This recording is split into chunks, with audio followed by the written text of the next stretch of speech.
Turn on the recording here and give you the stage. Okay, my name is Valerie Lee, as Professor Woods said. That was correct. I work for Chevron and Unical 76. Have you guys heard of that? You know, the Spirit of 76? Anyway, I worked for them for over 30 years. So probably look, a lot of people say I'm too young to retire, including Professor Woods, but I actually worked there a long time. So isn't that a long time? I still don't entirely believe it. But Okay. you're sticking with that story, so I don't know what else I can do. Yeah, that's true. Well, I'll just start off just a little bit about myself, and then I got a lot of your questions early, so hopefully I'll cover them all, but if I don't, you can ask me questions during, so make it a little bit more, informal, okay?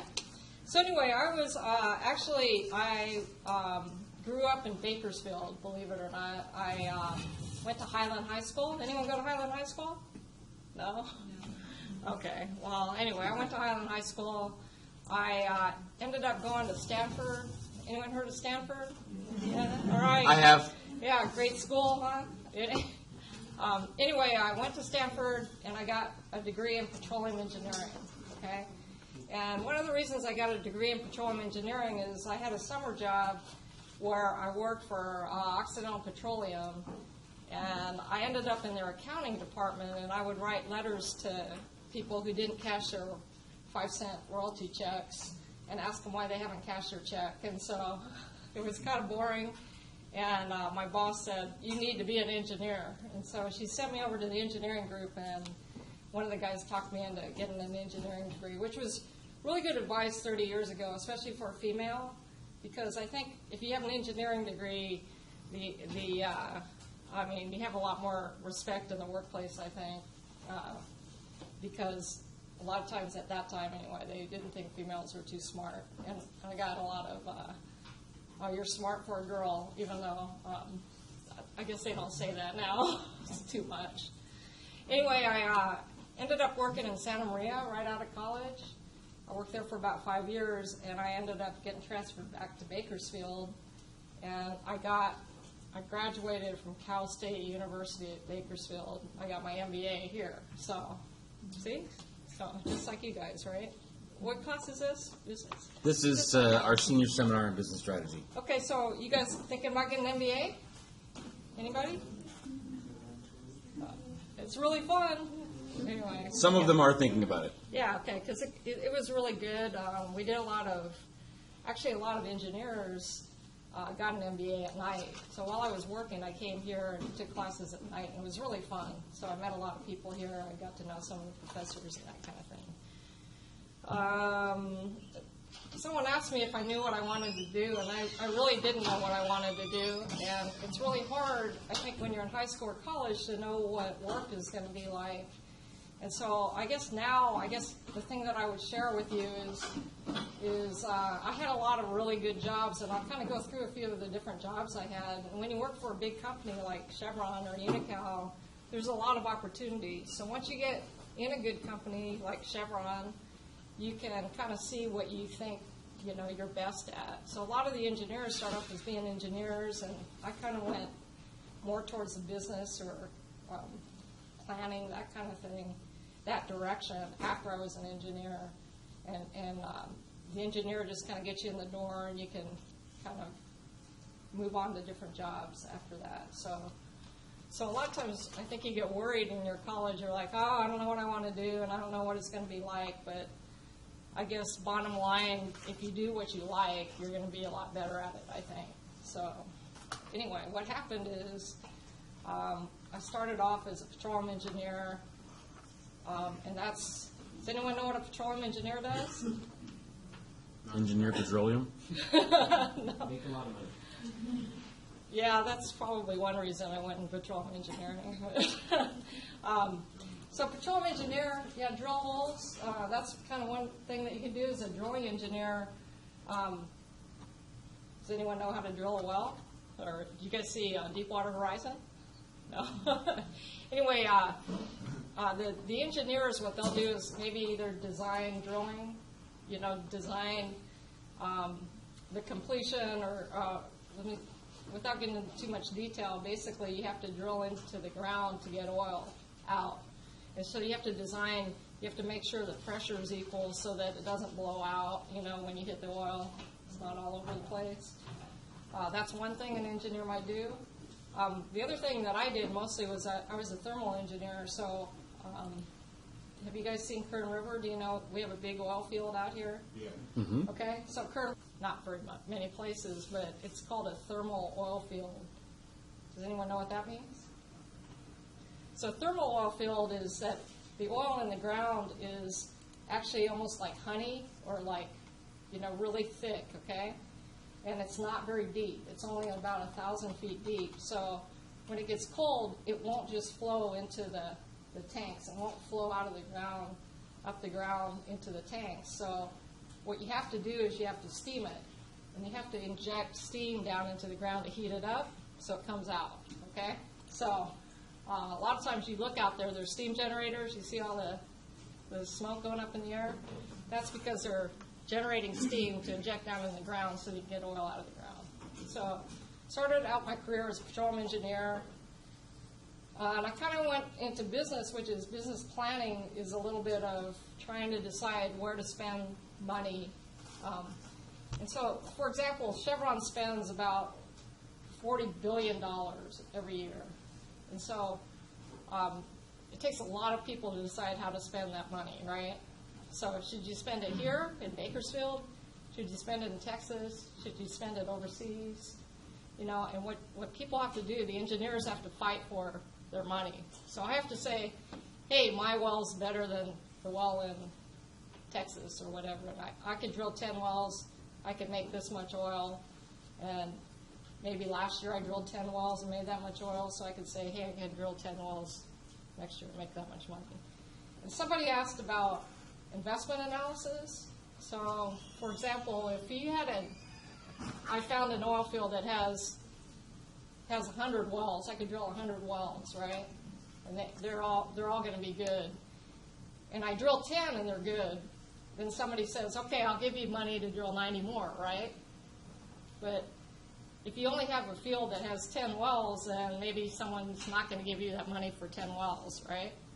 Because it doesn't have potential to get bigger.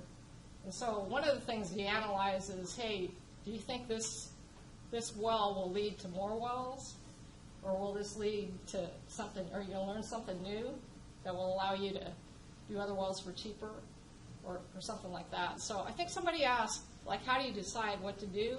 There's a lot of things that go into it, and mostly engineers and business people have to come up with logic or reasons why Chevron should spend the money there. Yes? How many people were in your team to figure out where to drill a well? Well, how they do it usually is like if I just came out of college, they might give you one little field to work on with other teams. So being an engineer, I might have a geologist with me and other people that work with you.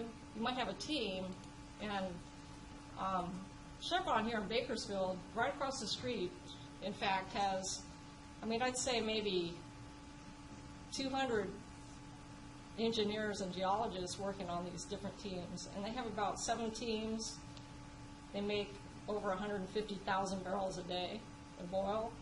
And so really, to answer your question, there's a lot of people fighting for this locally. And then at the next level, you have to send it into Houston, and then they take in all the information globally. So it's really an annual ordeal. It takes a long time. So let's see, what's the month now, November? Well, usually January, February, March, you're writing up all this stuff, making all your predictions. Then April, May, June, they're looking at it. And maybe July, August, they'll tell you how much to spend next year. And then you get ready for the next year. So it really takes a lot of people and a lot of time.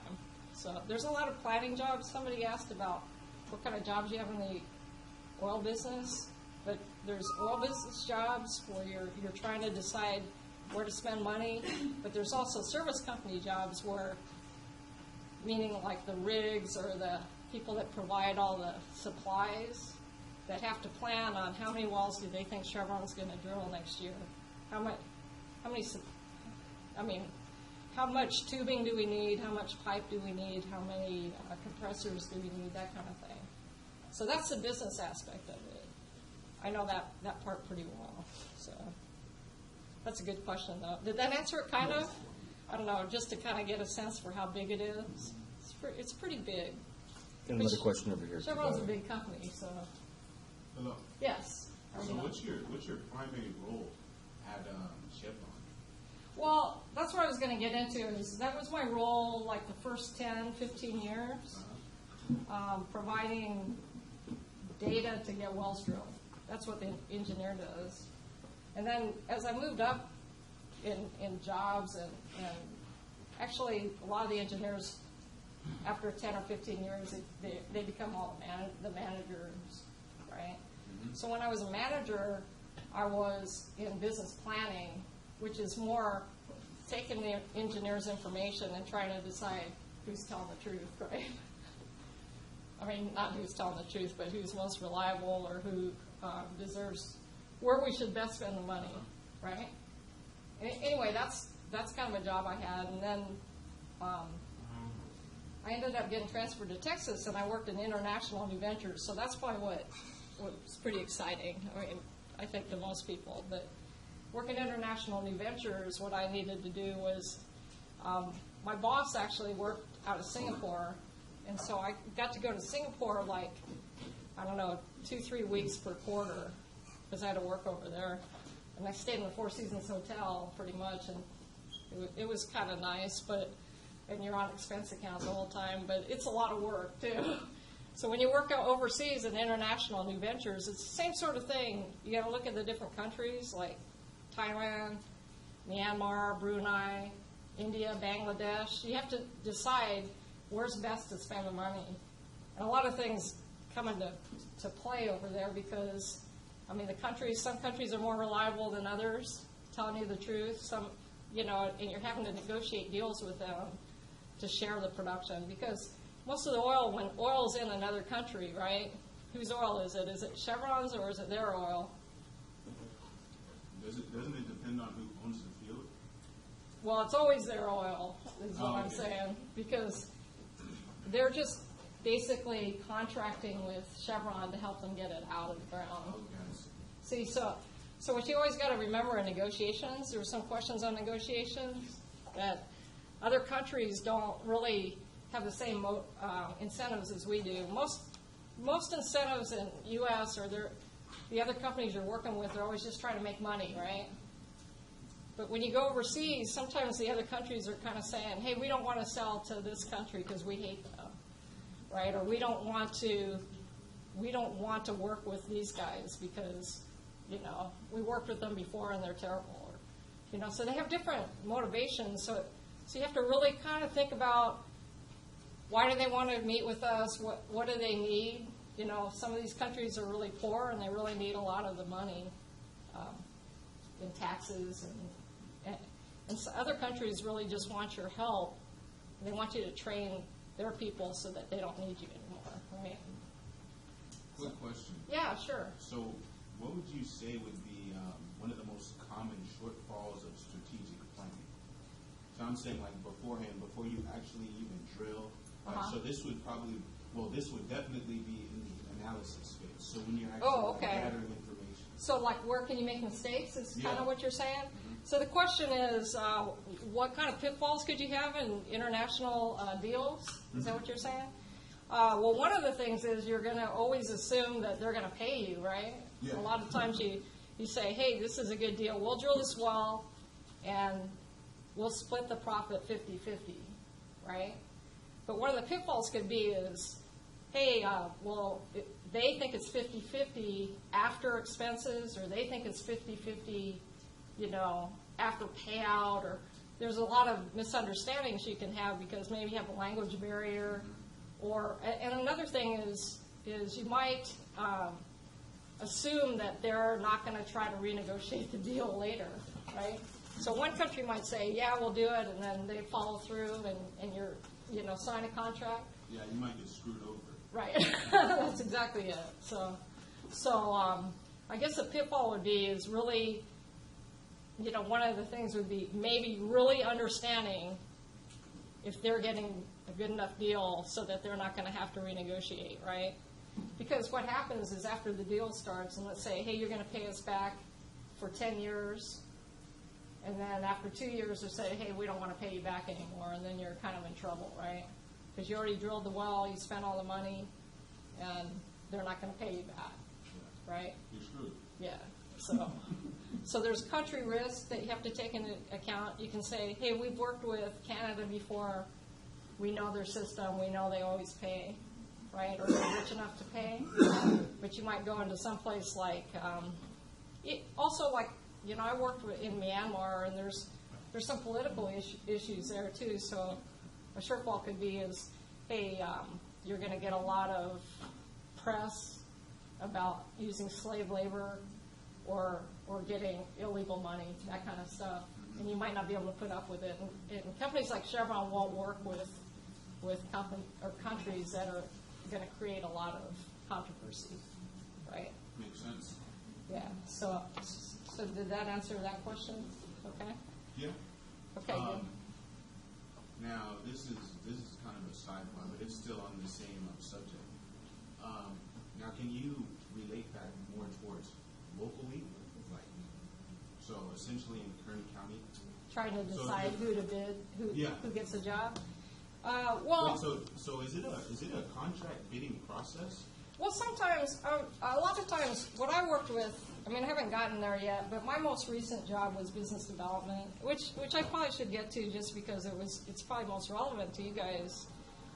For the last 5 years, I worked in business development, and what business development is Chevron has a lot of property, and we have so many projects that our teams can't even get to some of them because, let's say there's a list of 1 to 100, and we might get to the top 40 because they're the best ones, right? Mm-hmm. Okay, so what happens is the next best ones, a lot of companies come to us and say, hey, we'll take number 60 and we'll do it for you, and you don't have to pay any capital, and we'll pay you back X amount of dollars. So what my job was is to try to figure out, hey, is that a good deal? Should we keep 60 for 5 years later, or should we do 60 now and have them pay for it and them do it? Do you see?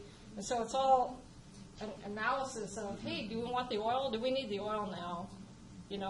Instead of getting 100% of the oil, maybe we'll get 50% of the oil, but we won't have to put any money in it. You see? So really it's an analysis of, do we trust this company enough to come in? And in Chevron's case, you have to trust the company enough not to, blow up the well, not to, be on the front page of the Bakersfield Californian for polluting the environment or, stuff like that, right? Chevron's really conscious because we sell gasoline, and they want to keep their image up. So a lot of what I did is kind of screen people, got to know them, build relationships with them, and make sure that we trust them enough. We'd say, okay, we'll give you this field, and you need to do this, this, this, and maybe we'll talk about this bigger project over here. Does that make sense? Mm-hmm. Is like that? Does that sound fun or not? No? It should sound fun. That grow on you over time.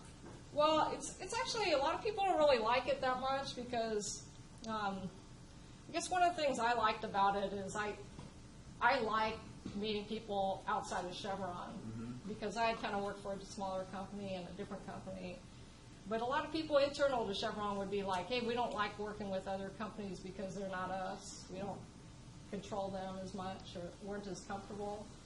But one of the things is you got to really build these relationships and spend a lot of time with people outside the industry and kind of so they trust you. And you got to listen to them, which a lot of people don't like to listen either. Right? So, yes?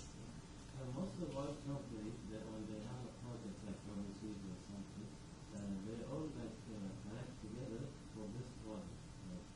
Yes. They send their own engineer, accounting engineer, everything, everybody for this project.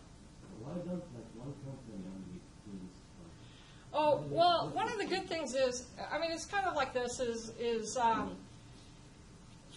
I think the question is why doesn't one company just work on something? It might be easier to work on if it's just one company instead of working on 3 companies. But the difference might be is, and actually this is part of engineering or part of planning, is that I could do this one project and it might be pretty risky, right? I mean, there might be a 1 in 8 chance that it's going to be good. But if it's good, it'll be really good, right? But if I partnered with you, let's say, and you had a project, and I said, hey, how about you come in on my project, I'll come in on your project, and now we can drill 2 wells, you see? And so you can have half of it, and this might fail, but maybe that one's good. And so it reduces your risk, right? So you might have, instead of having nothing, when you drill this and you have nothing, you work with somebody else, you can do both projects for the same amount of money and maybe reduce your risk a little bit, right? Does that make sense too? Because it's kind of like owning different stocks. Instead of all one. And another thing is sometimes when you allow somebody else to pay for it, they might put 5 people on it, and you only have to put 1 person on it. So that would allow me to do 5 times more things, right? If I had a team of 5 people, I could do 5 things instead of just 1 thing, right? Okay.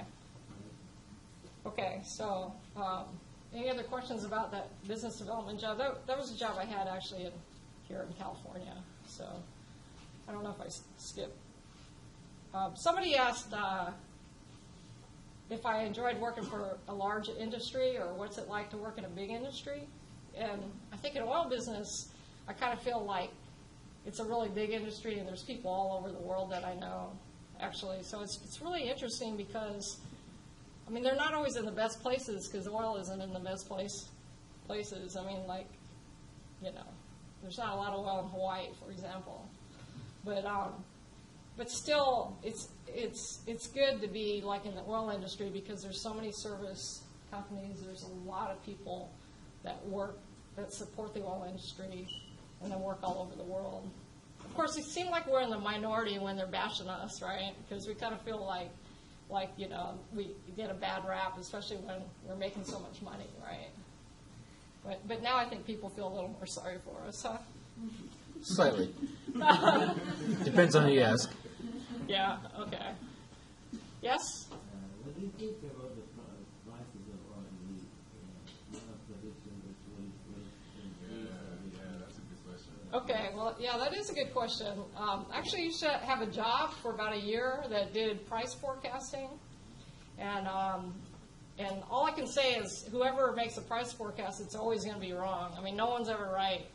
I mean, we have price forecasts from 10 years ago, and you project over 10 years, and you can just see how wrong we are all the time. But I will have to say, I mean, you know, we had an election a couple of days ago, and it probably went in our favor, you know, the oil industry's favor, because the oil stocks have gone up a little bit.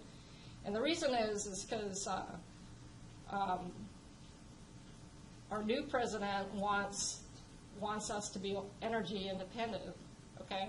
And energy independent means, hey, we want to produce the oil that we have in the U.S. And we don't want to be dependent on going overseas and getting all the oil there, right? But the negative of it is it could require more,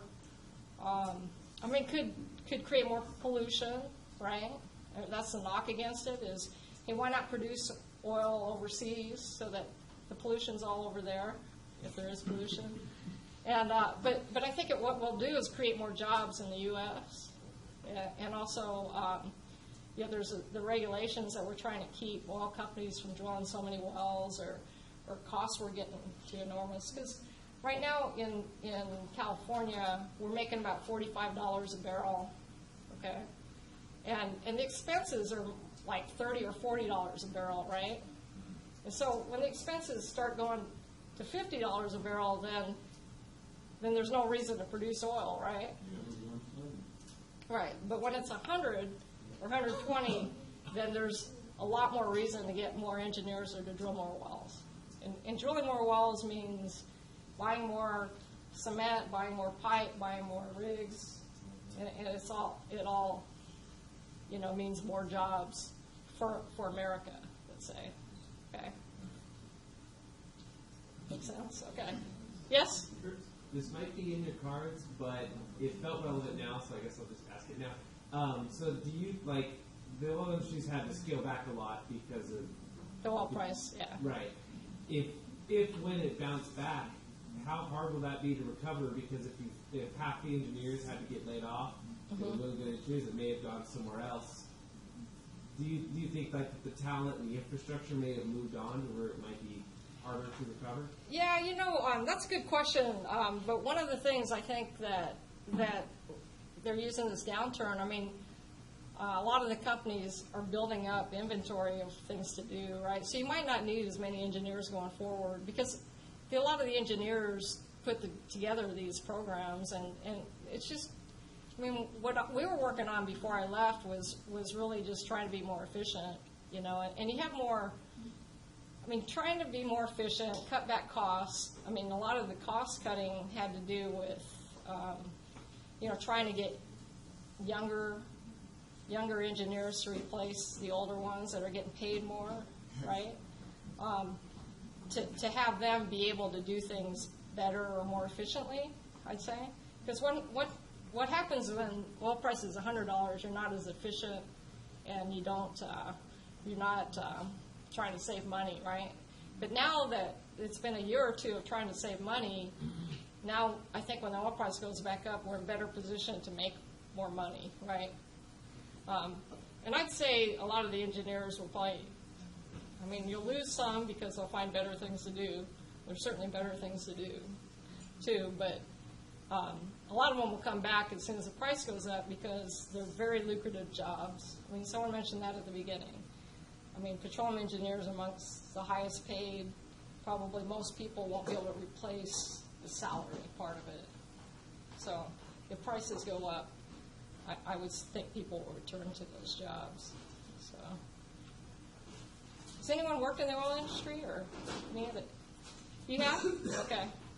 Did you like it? Did you like it? Okay. Okay. Let me see. Okay, we talked about international new ventures. Understanding other cultures is really important. Really having trust with other countries. Sometimes it's hard because a lot of countries, believe it or not, don't really like the U.S. I don't know if you guys know that. Yeah. And it's because I think it's a little bit about the arrogance, Sometimes they go and act like, hey, we're smarter than you guys, or we know more, and they can feel that. So, I was never really like that, and I think I never really had any problems working with people overseas, but it has to do with respecting their cultures, respecting their country, and realizing it's their oil, it's not yours, and you're just kind of a guest. Even though they might not know how to get it out, you still have to respect them because it's theirs, right? It was kind of fun though. Someone asked me one thing I might have done different is I never lived overseas. I just traveled overseas a lot, which was kind of fun. And they always wanted me to go live overseas. Like I got an offer to live in Singapore, or Bangladesh, or Thailand, and I probably should have. But at the time I was like, hey, I don't need to live over here. I'll just fly over here, right? So I stay in the hotel. So that's maybe one thing I might have done different.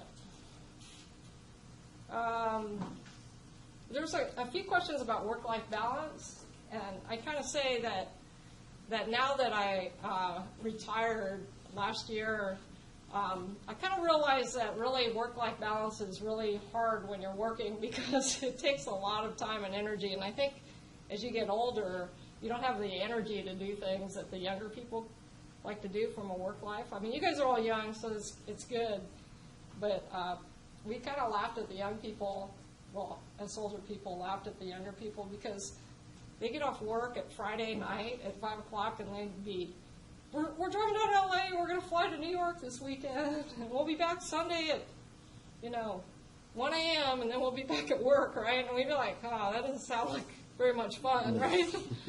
but the young people are like, oh, this is great. And like, I didn't sleep all weekend, and they're working, you know. Anyway, it's kind of hard to do that for very long.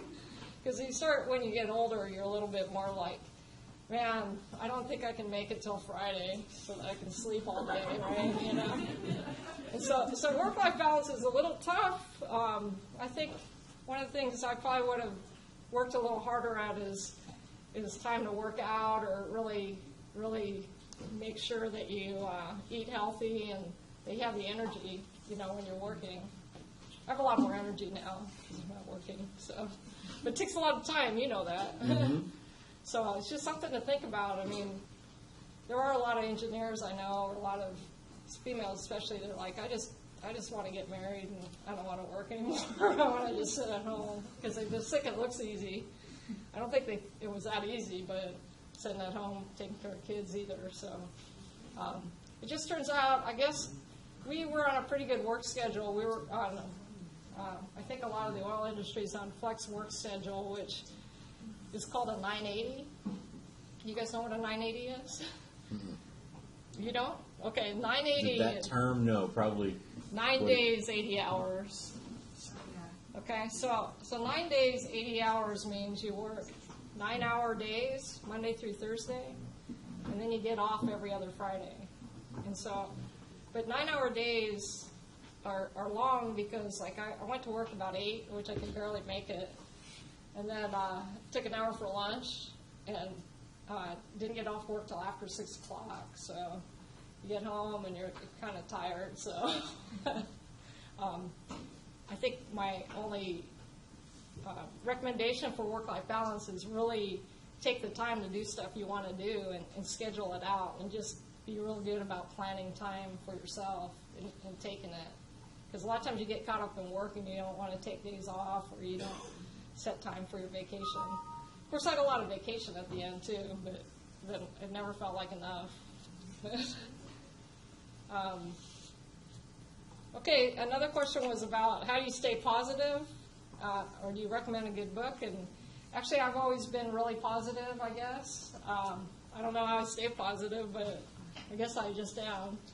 And I think you just set goals, and I mean, personally, I just have so much that I want to do every day. So I wake up, God, I got so much to do, and just really focus on things you like to do or things you want to do, right?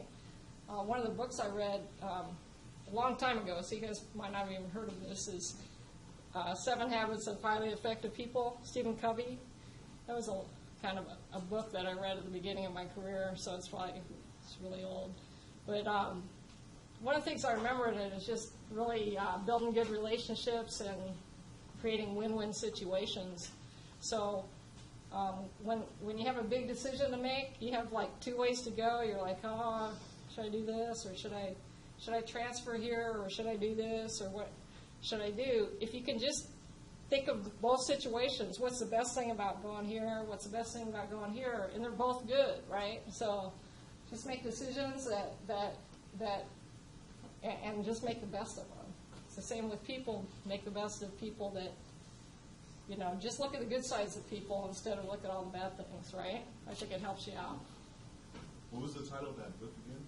7 Habits of Highly Effective People by Stephen Covey. Thank you. You'll like it. Okay. Are there any local opportunities? You guys are lucky because you live in Bakersfield, which is a big oil town, right?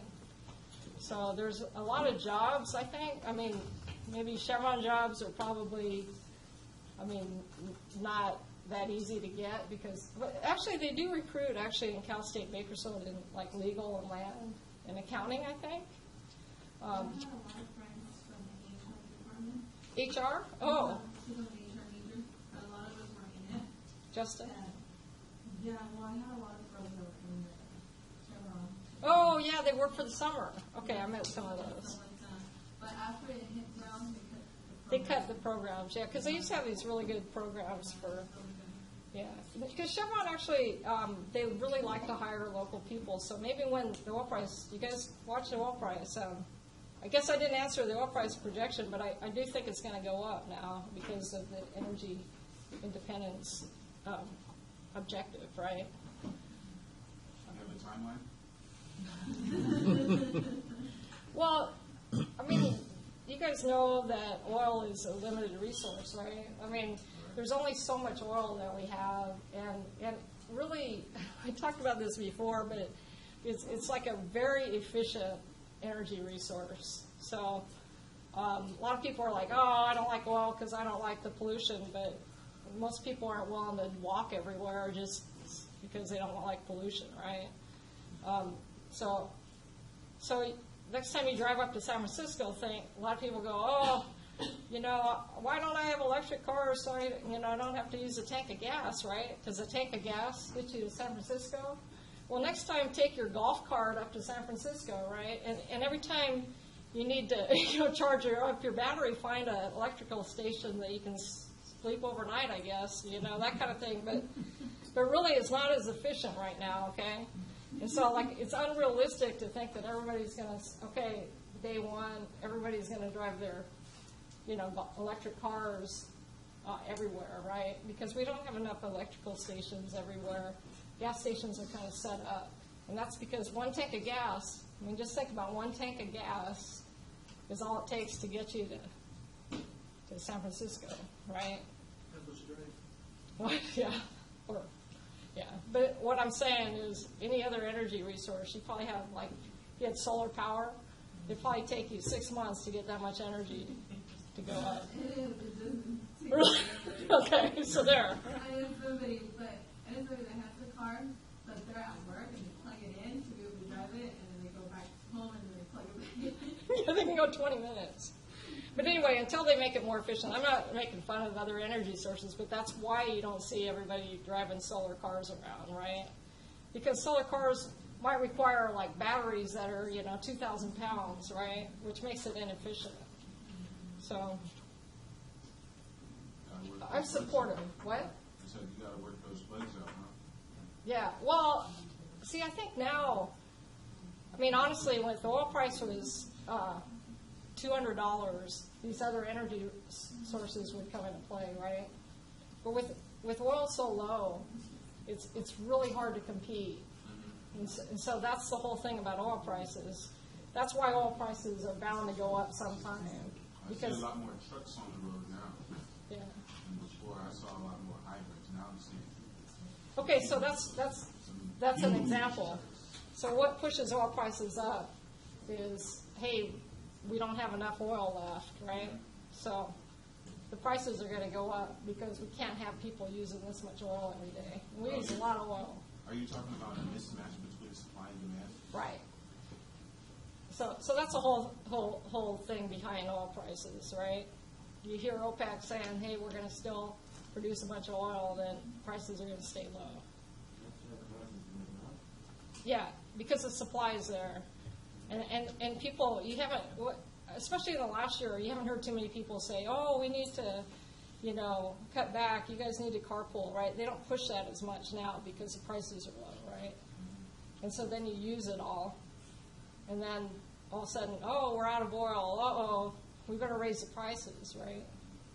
So Back to the hybrids. it's pretty complicated, but as soon as the oil prices go up, then you have more hybrid cars, you have more emphasis on solar power, that kind of thing. So, okay, did I answer everyone's questions mostly, or I think I got most of them, huh? Or you guys think of anything else? Or is that kind of boring? No, not boring at all. I've got the questions here. I think you Was there answered a another lot one? of them, but Okay, I hit me could with one. I could cherry pick things out of here that I don't know if we Okay, yeah. we hit in detail. You were talking about a little bit right now. Aziz here in front had asked the question about working in a large industry, but he had also asked, do you have concerns about oil depletion? Oh, okay. That was you?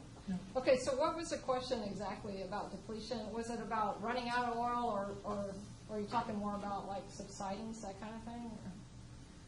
Or, depletion is, worried about taking too much oil out of the ground? Yeah. Okay. So one of the things that you have in higher oil prices, first of all, there's a whole lot of oil underneath the ocean, let's say, right? And we spend billions of dollars trying to get oil offshore. And I did just see the movie Deepwater Horizon, and that was like 3 miles deep, right? And it was really a bad movie for oil industry, I think. But I mean, it made it look like, I don't know, it didn't make us look too good. Because, that was a big mistake, right? And that just showed that they kind of cut corners on safety, and they're trying to, cut corners on spending money.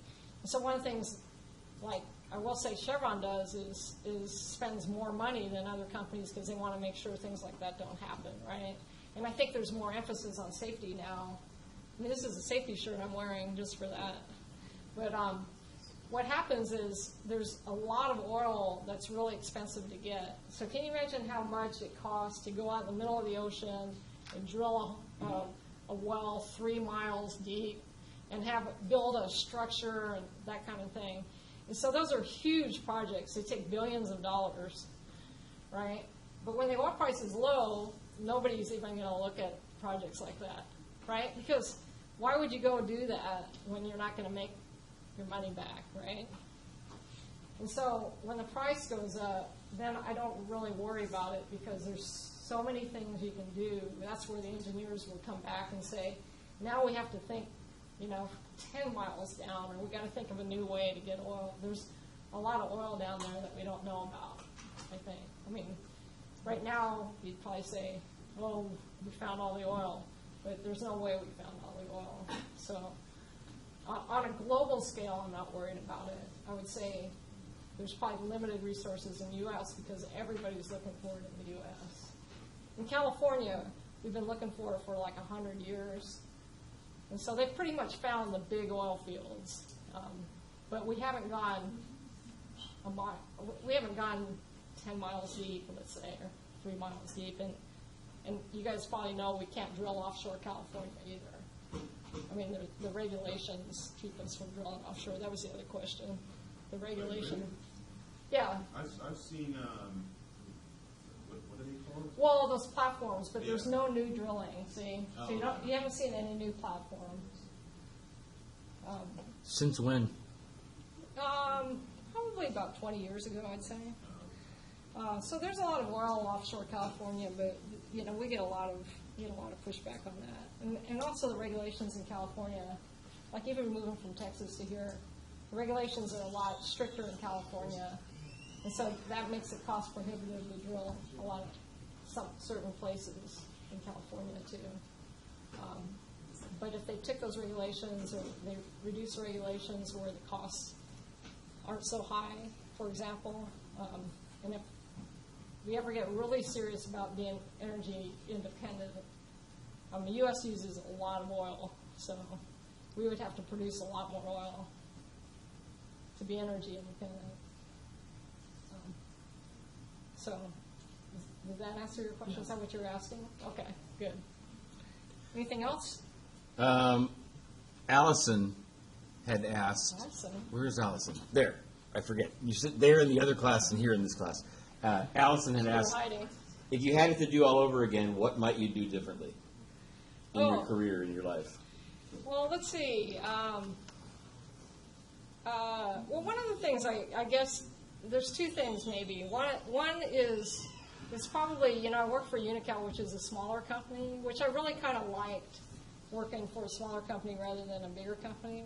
And probably at the time that Chevron took over, I might have looked for a different job, in a smaller company as opposed to just taking over for a big company. And I guess the difference, a lot of people like big companies because they like, I think if you like a little bit more security or you kind of feel like I just want to make sure I'm paid or I don't want to get fired and it's a pretty strong company, then you like that. But I was a little bit more, probably should have been a little bit more, I don't know, like curious about doing other things, or a little bit more, less risk averse, right?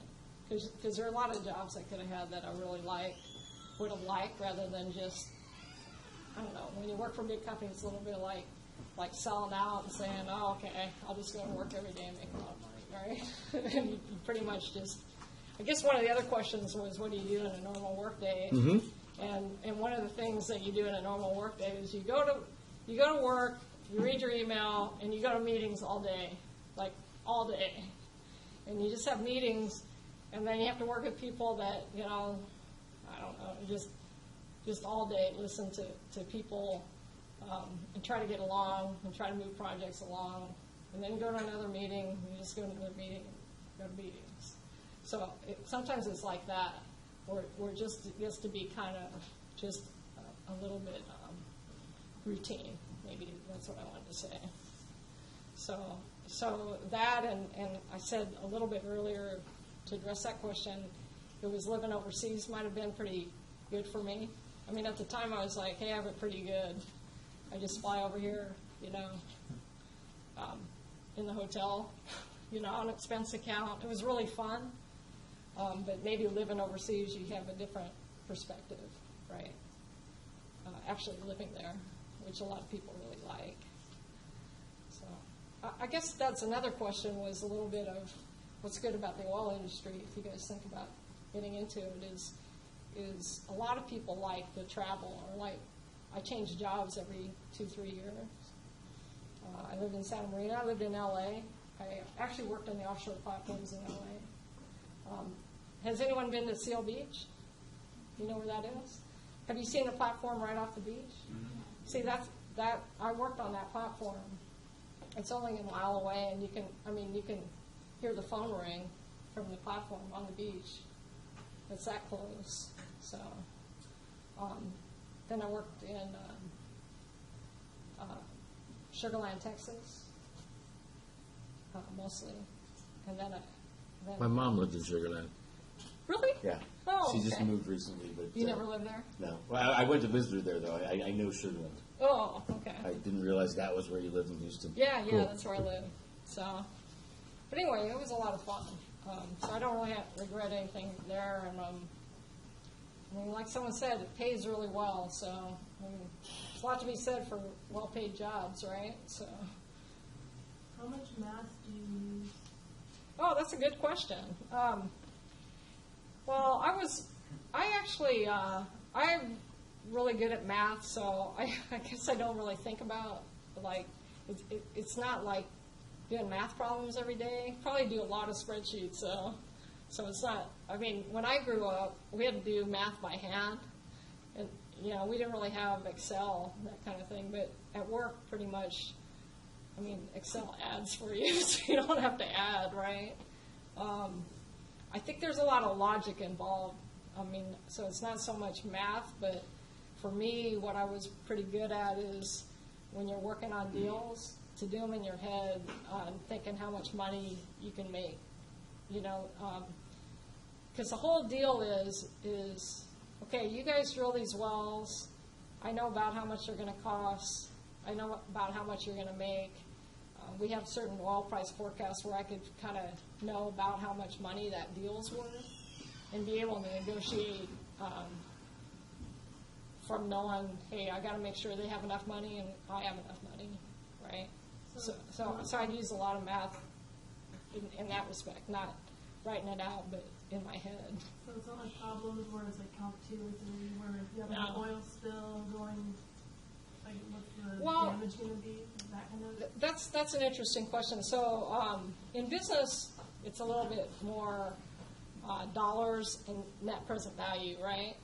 So you're trying to figure out, if I get paid $100 a year for 10 years, how much is that worth? I could do that a little bit.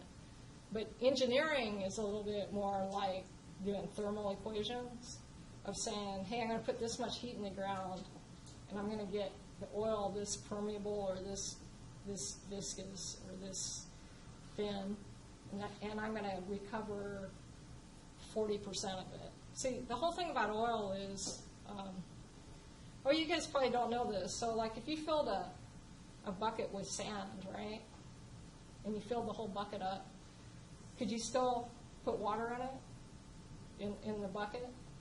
Yeah. Okay, so why is that when you fill the whole bucket with sand? Because there's a lot of space in between the sand, right? Well, that's where the oil is, okay? So the oil's in the sand, like, in there. And so if it's cold, it won't, like you pour that bucket, it wouldn't pour out, right? You couldn't get it out because it's cold. And so when you heat it up and pour it out, you might get 40% of it or 50% of it. But the rest would stick on the sand, right? I mean, it's hard to get 100% of the oil out after it got mixed with the sand, right? So that's the whole thing about petroleum engineer. I'm trying to figure out how to get that oil out of the sand, how to get, like, maybe a novice engineer might get 40%, but if you're really good, you can get 60% of it or 70% of it. And it's figuring out how to do it. And so that's what engineers are always trying to do is get, you know where the oil is, you know it's there, and you know you got 50% of it, but how do you get 60% of it? Or is it worth getting 60% of it? So that's math, right? Because you have to figure out how much oil is down there. Is it worthwhile to do it, right? I mean, if there wasn't very much oil down there, you'd say, hey, I'm not going to spend any money trying to get it out. But if there's a lot of oil left, and that's what they do, they drill and figure out, hey, there's a lot of oil left. That's math, too. So I kind of say, yeah, I actually did use a lot of math, but I didn't do linear equations too much. Probably algebra you use a little bit. I didn't use trigonometry too much, I guess. But calculus calculus probably not so much, but just, volumes, that's involved. That's the engineering part, so. Okay. Are you good at math? Pretty good. I think I went to Calc 2 at Cal Poly. Good. Yeah. So math science. I mean, a lot of the engineers are chemical engineers, petroleum engineers, get oil out of the ground. Chemical engineers, a lot of them do the surface facilities. There's facilities engineers that build the tanks and steam generators, that kind of thing. Let's see what other engineers there are. Mechanical engineers. So there's a few different jobs that they do that are different than what I did. Anyway. Okay. Is that it? No. There's other questions.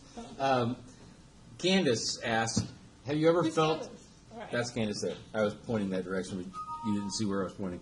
No, she waved though. She's like, she woke up. Have you ever felt that you were discriminated against in the workplace because of your gender? Oh, okay, that's a good question.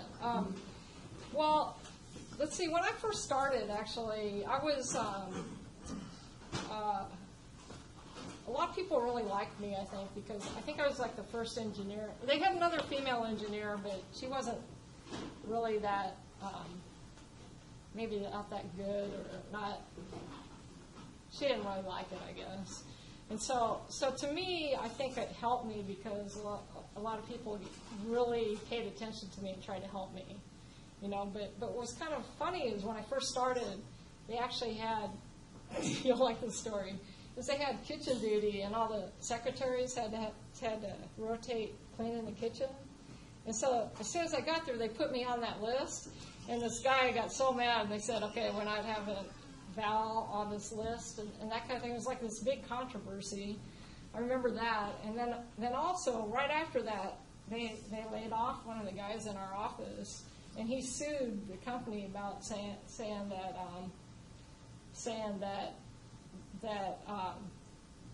they kept a couple girls and that he was better than the girls. But it was the other girl, it wasn't me.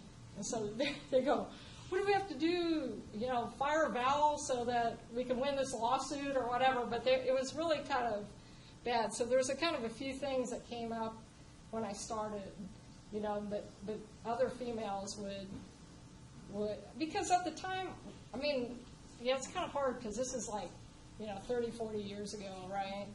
And so there's a lot of,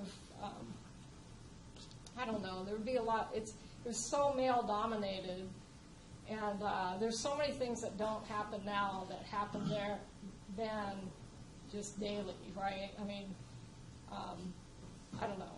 I just think it just says it's not, to me, I wasn't really discriminated against, but it was because I think I got along with everybody well, but I saw a lot of discrimination against others, let's say.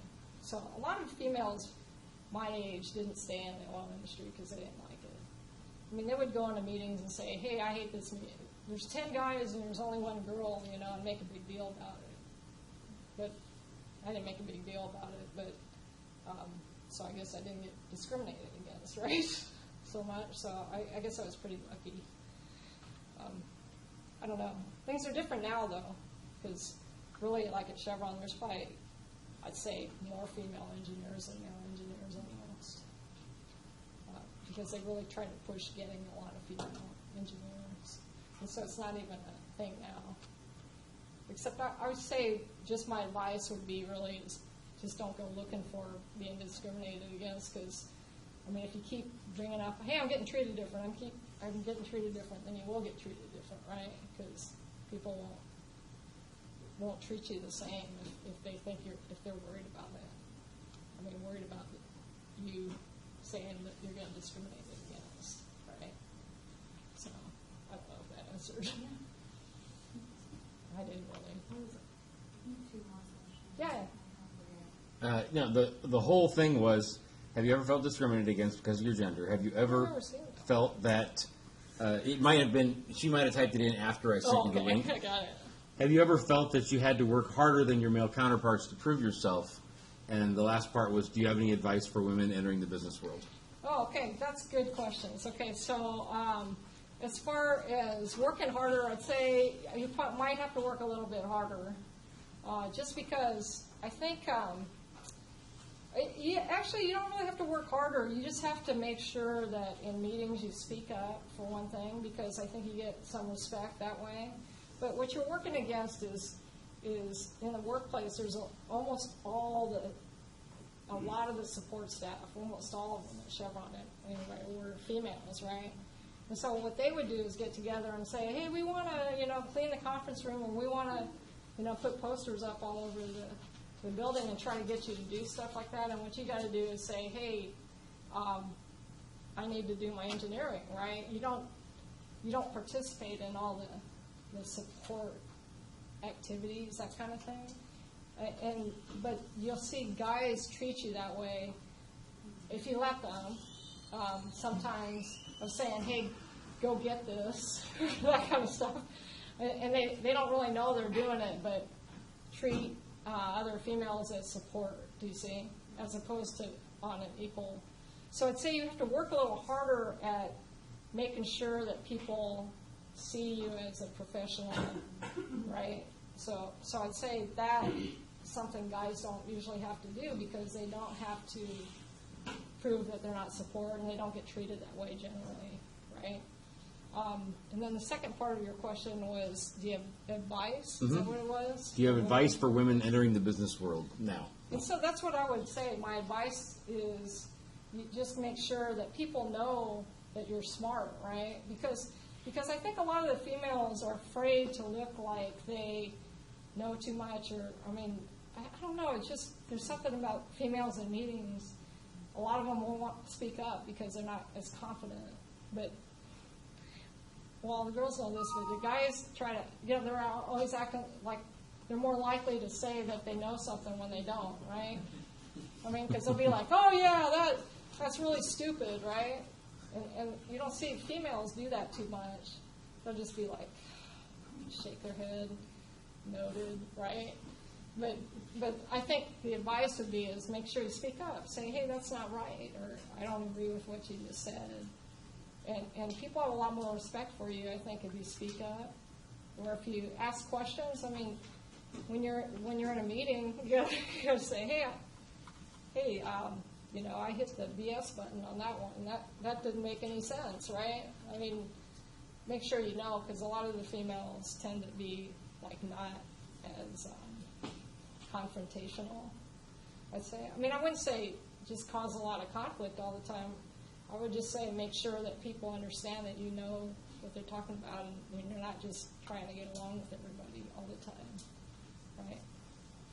So I've grown careers website before, Yeah. and I feel like it's kind of a little different because you don't really submit your application. You have to go to a career fair, Really? and they don't have any here at CSUB that they post about. I think they've had them though. If they have them, they have them here. But I think the nearest CSU they talk about on the list is Long Beach, Wow. Cal Poly Slow, and then you could be in a society like the petroleum engineer or the women's. But I think they sponsor a program here. You might want to look into, or maybe just ask them a question about it, because they used to do that. Because I know internally, there was a summer hire. I can't remember his name, but they were going to hire him because they were really trying to hire people from Cal State Bakersfield. So there might be some jobs, but generally the engineering jobs, they recruit. They go off-site and recruit. They don't, because they don't have engineering here, I don't think, petroleum engineering anyway. So I was just asking for like a friend that I have who's like really good at math, and Yeah. we work in like the Air Force finance department together. Yeah, yeah. So she's like really good at the budget side and math. I was thinking about engineering. I was like, we should maybe check on her or something that's. Yeah, related to so that. the advice I would give is really try to get your engineering degree, because the engineering can get you the you know, they can get your foot in the door, exactly. Because what they'll do is they already have a lot of people in the company that don't have their engineering degree that want those jobs that don't require an engineering degree, right? And so what happens is they don't, like, they've worked there 10 years or 20 years.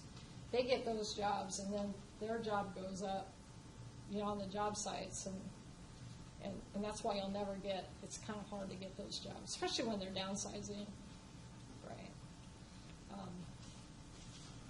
They pretty much just take people internally to fill those jobs.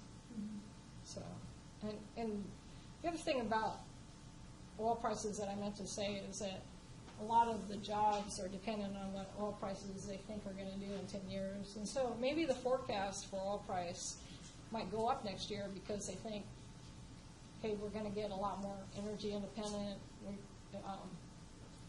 We want to create more jobs in U.S. And because of that, they might hire a lot more people because you got to get ready to spend the money. And as soon as the projection goes up, then you can go drill wells. So that's the whole key, is what the projection is going to be. And right now, I think they probably project it to be pretty flat. Next year, they might project it to go up, and that will make a big difference. So, right? Okay. Anything else, Jeremy? I might have missed a few. You're right. I looked at it wrong. They might have typed them in after I sent you the link too. There So might have been a few. we got about 10 minutes left. Okay. So this is a nice general one. I'm not sure. I'll be interested to hear the answer. It'll be interesting, sort of as a future, not so much relevant today, but for their futures. What do you see for yourself in the future, and what one thing do you still struggle with? So now that you're retired, Yeah. what's life like? What are you trying to do next, and what Well, challenges that's a do you good still question. have as an adult and as a professional? Well, it's kind of interesting because I kind of feel like I did the same thing for like 35 years, right? And so I think I've kind of been on a break, and I really kind of like not having anything I have to do. But there's a lot of, I guess, friends of mine that are now retired that we talk about doing certain things when the oil price gets a little bit higher, some projects. So and right now, well, I've been working on some real estate stuff. We've been working on houses, buying some houses and doing some internal stuff, and I've been working on my house and that kind of stuff. But there's been really, I don't know, it kind of goes by fast when I mean, I guess I never really thought about trying to find another job, but I still don't want to find another job, I guess. But it's almost like trying to think of a product or new venture type thing. That's what we've been looking at. Mm-hmm. And there's been some opportunities. A lot of people come to me because they think I have a lot of money, I guess, but to do that kind of stuff. What I still struggle with, I guess, is I probably struggle with really setting maybe personal goals and accomplishing them, because I think that I don't look long term probably well enough. It's kind of funny because you end up getting. I'm the type of person that's a lot more into like doing stuff I want to do today or in the next year, instead of thinking, hey, 5 years out what I want to be doing, and really working towards that. And one of the things like at Chevron we did to get projects done is they really have like 5 stages in a project, and you have to check off each one as you go. And so our whole team would be like, oh, we got to get through stage 1. We have our stage 1, meeting, and then you work towards that. And then, okay, now we got to get our stage 2 stuff together. Anyway, there's all these things you have to do. And so I think what I'm trying to get used to is no one's telling you what to do, so you gotta kind of set these goals for yourself. Kind of my only goal in this last year was really to go to the gym at least 3 times a week, and so I really kind of like that. I mean, I've been like, I'm going to all these classes and stuff, and I never really had time for that before. So I think probably one thing that I really like about not having to work is setting some personal health goals, right? So I feel way better than I did last year. Just a lot more energy, get enough sleep, eating right. Like I said, go to the gym, get energy, make sure I get my steps in every day. See a lot of my friends that I haven't seen all over, travel, stuff like that. I mean, I'm not planning to do that the rest of my life, but I haven't really decided what I want to do. Except I think build a new house. That's kind of number one. Just designing it, that kind of stuff. Plus, I've kind of been into politics the last month or two, so. Okay. Cool. Yeah.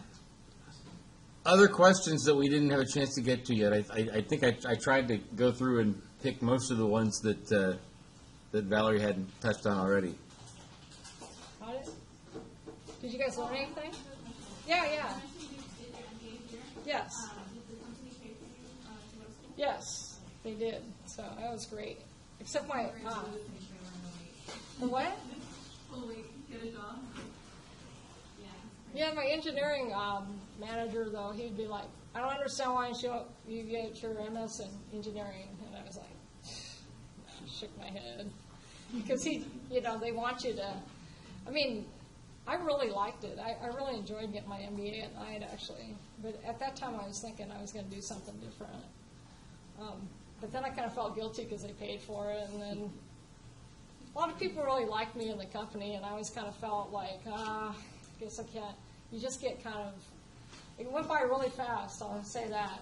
I mean, I worked over 30 years, but you start to just feel like, man, I could have done some different things. And so that's kind of feel now that there's some other different things I can do. But getting a job is not one of them. So.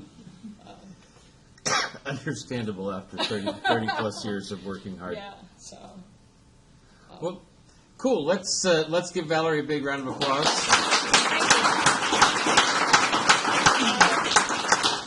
Thank you very much. We got like about 4 minutes left, but if there are no more questions, I can't think of one here that works for a 4-minute slot. Oh, so yeah, I think, yeah. Cool. Okay. I think we're good. It's been fun, you guys. Have a good weekend, everybody, and I will see you next Tuesday. All